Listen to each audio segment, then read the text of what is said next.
you youngins? Laughing, pal. Ever and me sure like it better than that old mansion. Yeah, I reckon Granny's gonna feel the same way about it. Well, not me. Give me city living anytime. Well, we ain't got things in working order yet. Did you find the pump? Yes, sir. Lay fire in the fireplace? Yes, sir. Well, now, I want you to go out and get some wood and lay it by, because the first thing Granny's gonna want to do is start cooking. Yes, sir.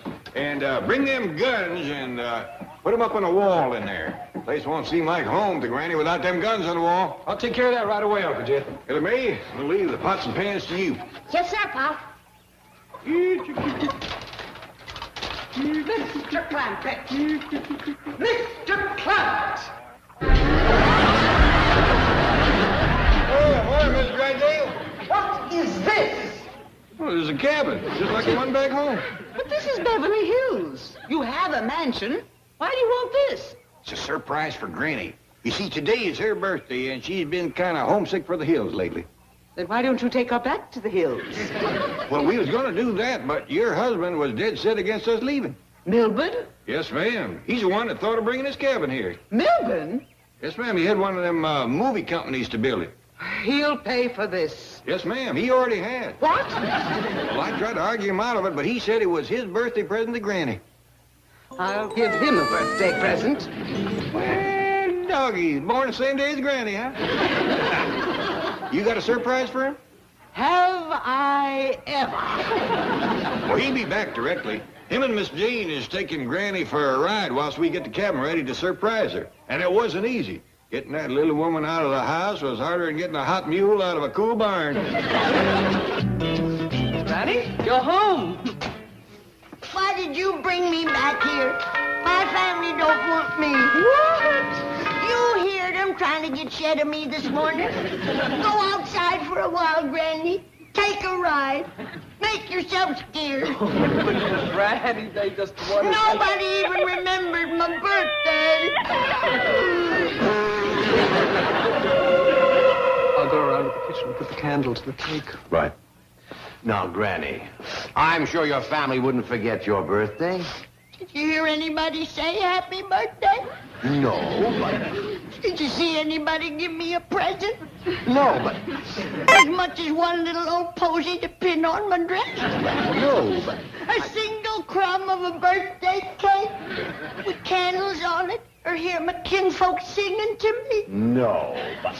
Oh, here comes Mr. Clampett. I'll bet he has something in mind. Yeah, how to get rid of poor old wore-out, useless Granny, that's why. Well, Granny, see, they brought you back. Now, we got a little surprise for you, but first off, we want you to put on this here blindfold. Ah, they're fixing the fire and squad me. You're gonna stand me up against a wall and shoot me. You hush that kind of talk. Here are the guns, Uncle Jed. Here, you darn fool. Take him around back. Well, you didn't say which wall. Quiet him down, put on his blindfold, and come around back with us. No, at least give me a running start to make it to the head. Andrew, give me them guns and go fetch your Granny back. Oh, well. The surprise when she sees the cabin will be worth all this. Yeah, I reckon so. Oh, speaking of surprises, Miss Drysdale wants you to come right home. She got one for you.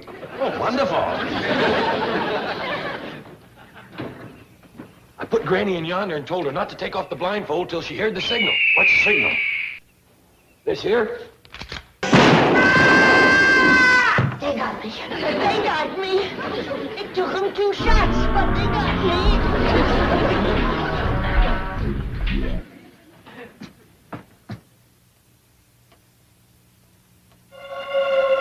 It's a cabin. It's the little cabin from back home.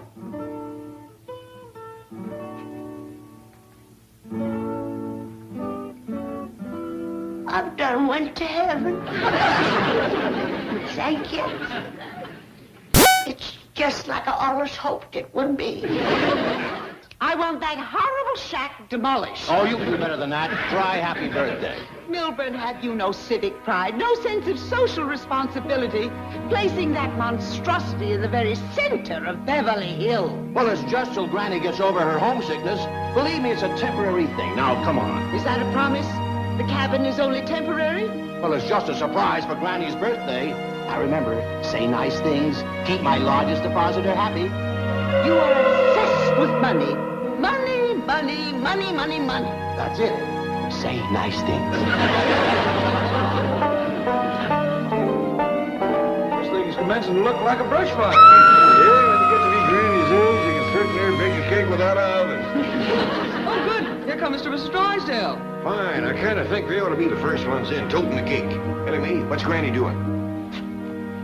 Just sitting there rocking with a happy look on her face. When the saints come marching in, when the saints come marching in, oh, it's nice to be in heaven when the saints come marching in.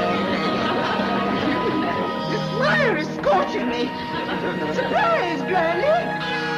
Miss Drysdale, they done sent me to another place. Wait, Granny, wait. Come back.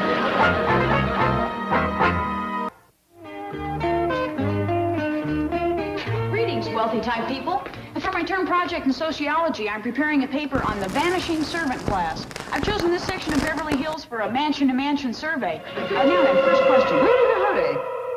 Oh, please, lady, I'm trying to get out of college the hard way. You know, graduate, cap and gown, pomp and circumstance, mom and dad, the new watch, proud of you, daughter, the whole bit. Milburn, must we listen to this prattle? Now, Miss Hathaway, get a move on. Well, while we're waiting, how many servants do you employ? With the gardener, 4 or 5, I guess. You're not sure? Well, who counts? Hurry, Miss Hathaway. May I ask you how much you pay these servants? I don't think that's any of your business. Come, Milburn.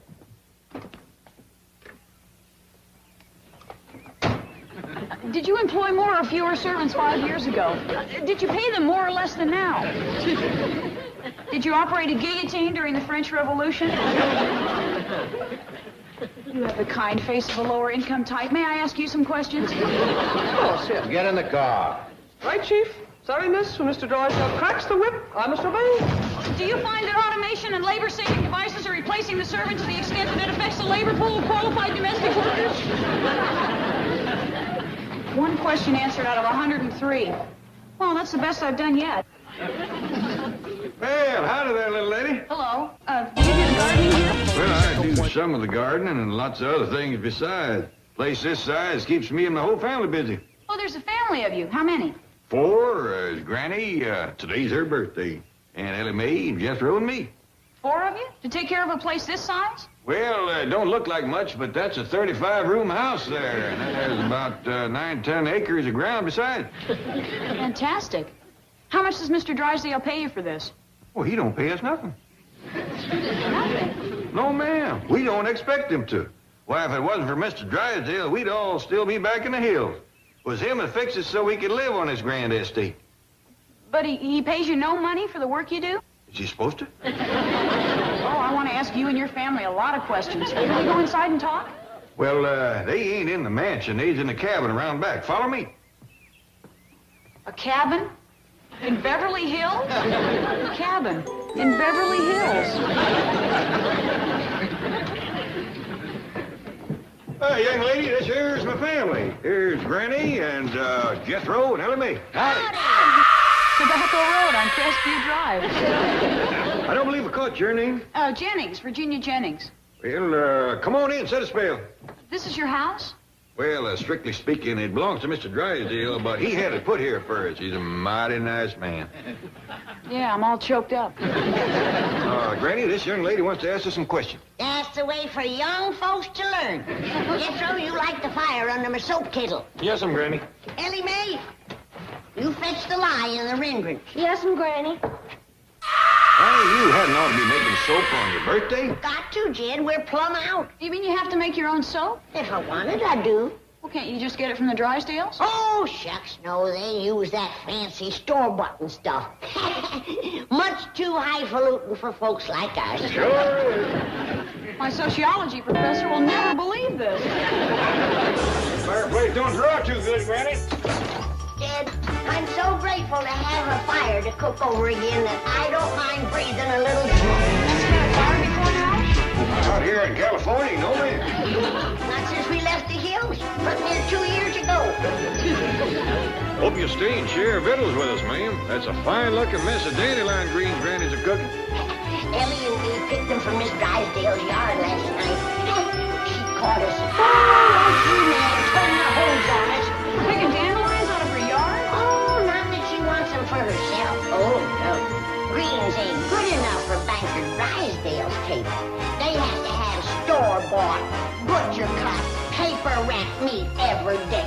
Now, Granny, you got to remember the Drysdales is high muckety-muck society folks. Next to them, we's rough as cobs. What do you eat, Granny? Oh, grits and greens, a little side meat now and then, and a scrawny California rabbit if Jim goes out hunting. Now, Granny, don't be poor-mouthing. You know that when Cousin Pearl sends us a package of food from back home, ain't nobody in Beverly Hills eats better. What does your cousin Pearl send you? Oh, the best of everything. Crawdads, catfish, salted down possum. We was hoping for some fresh laid eggs, but Miss Drysdale says we have to get rid of our chickens. Granny, you soap kids ready. Should I light the fire? Not until I check the wind, Ellie. If it's blowing over toward the Drysdales, we better hold off. The smell of Granny's soap cooking just naturally drives that woman into a rage and fury. This whole situation is an incredible anachronism. It's medieval Europe. It's feudalism. It's serfdom. You are vassals enthralled to a liege lord. This despicable anomaly exists in an enlightened 20th century America.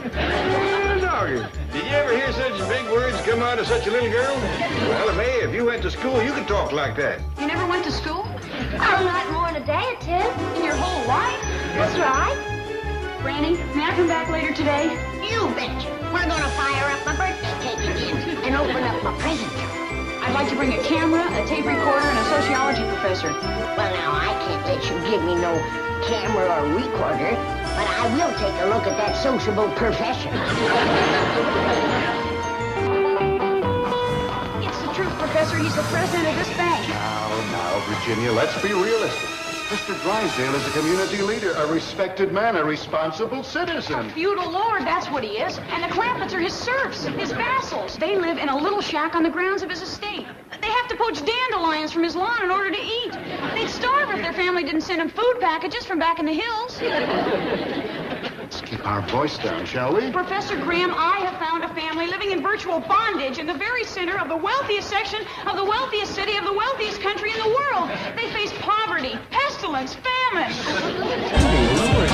The four horsemen of the apocalypse are riding the boulevards of Beverly Hills, and he wants me to lower my voice. I say, let's storm this Bastille. Let's liberate the prisoners of the tyrant Drysdale. Let's show him this is the land of the free and the home of the brave. Let's get out of here. Down with Drysdale and down Oh, Martha, will you change records? I've listened to you sing the hillbilly blues and it's coming out of my ears. But I put the cabin where no one can see it. All right, you can see it. Well, why did you go over there? Well, let them cook soap. They're clean people. Excuse me, Chief. The young lady who was up at the Clampett mansion is here with the sociology professor. They demand to see you. What about? Clampetts. They wish to register a strong complaint. Well, throw them out. Let us see them, Chief. Bankard says they are spokesmen for what might be described as rather an ugly mob. What a choice. I can listen to my wife or face an ugly mob. I'll take them off. Goodbye, dear. Come in, please. Mr. Drysdale, this is Professor Robert Graham of the Department of Social Sciences at the university. Big deal. So what's your complaint about the Clampetts? Aha, you've had others. Every day, and I'm sick of them. Have you no social conscience, no civic pride? Has your greed destroyed Jimmy, I'd better do the talking. Mr. Drysdale, are you responsible for a family of 4 hillbillies occupying a squalid cabin in the middle of Beverly Hills?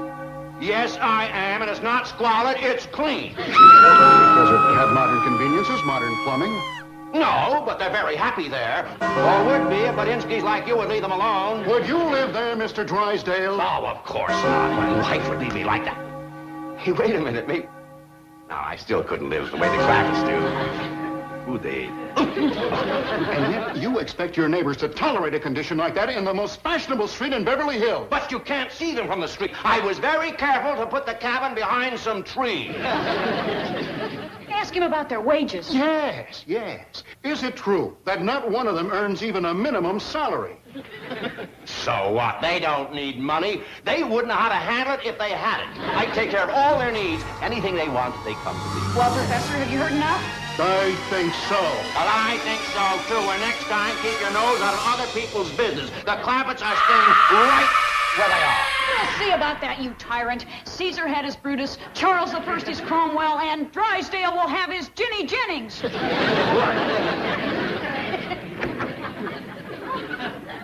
What a couple of ding-a-lings they are.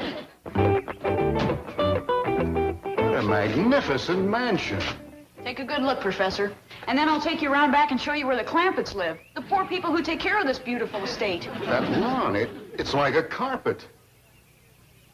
Watered by the tears of the oppressed. Clipped by toil-worn hands. Now, Ginny, save it for your term paper. Is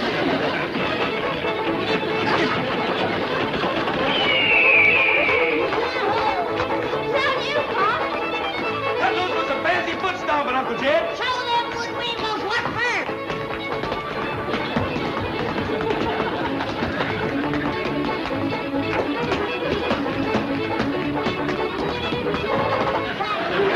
I don't know about you, but I'm as thirsty as a hound chased fox. See? I danced me up a pot throat too. Me too. Same here. Yes, Drew, I thought you planned this pump. Didn't do no good. Mr. Drysdale forgot to connect the water. Well, take this bucket and fill it from one of them hose spigots outside. Yes, sir, Uncle Jed. Well, there it is. Why, it's even worse than you described it. Do you know they didn't even have fire until today? Incredible. How can the Drysdales sit up there in their $1 million mansion eating store-bought, butcher-cut, paper-wrapped meat while their servants live here eating grass? It's a throwback. It's 100 years of civilization down the drain. Howdy, Miss Jenny. Oh, hello, Jethro. This is Professor Graham. Howdy. Oh, hello, Jethro. What's that you're carrying? Drinking water. Don't you have water in the cabin? Mr. Drysdale never had it hooked up. We're fixing to die of thirst. Come on inside. It's Granny's birthday, and we's having a square dance. Isn't that magnificent? Starving, dying of thirst, and they can still dance. The flame of the human spirit is hard to extinguish. Inspired by courage like that, we shall lead these people to freedom. Go on, Granny!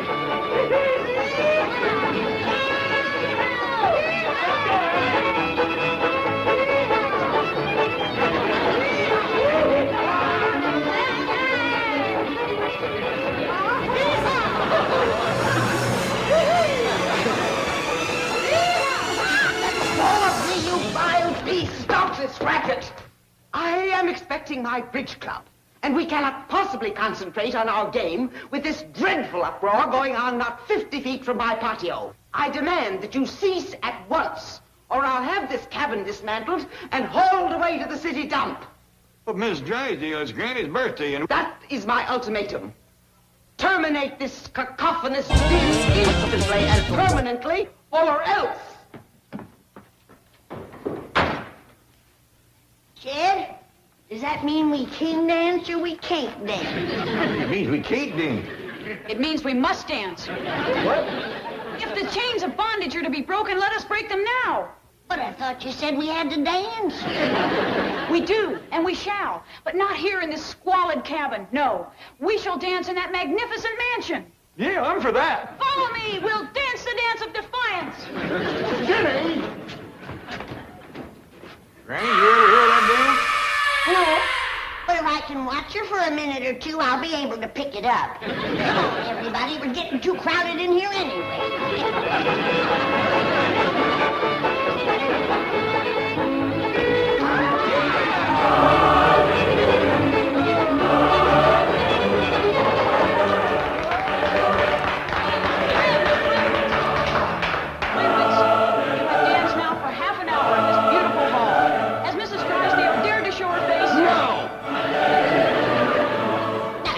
She ain't.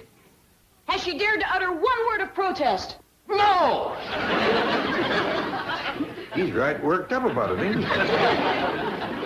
Now you see how the tyrant quails in the face of courage. You have danced the dance of defiance, and your fetters are broken. Doggone it, mine feel like it. Clampetts, now you must press on to ultimate victory. You must not return to that cabin. You must sleep here tonight. You must eat here tonight. I'm for that. I've been for it all along. Jethro, noble Spartacus, you shall lead your people to happiness. Wiggity dog, you heard her. Head for the kitchen. Come on, folks, join us for supper. Shall we? No. We have ignited the torch of liberty, but they have won the battle of freedom. You're right. To them alone belong the fruits of victory. Right. Store-bought, butcher-cut, paper-wrapped meat. Ba-dum, bum, bum, bum, bum, ba-dum, ba-dum, ba-dum, bum.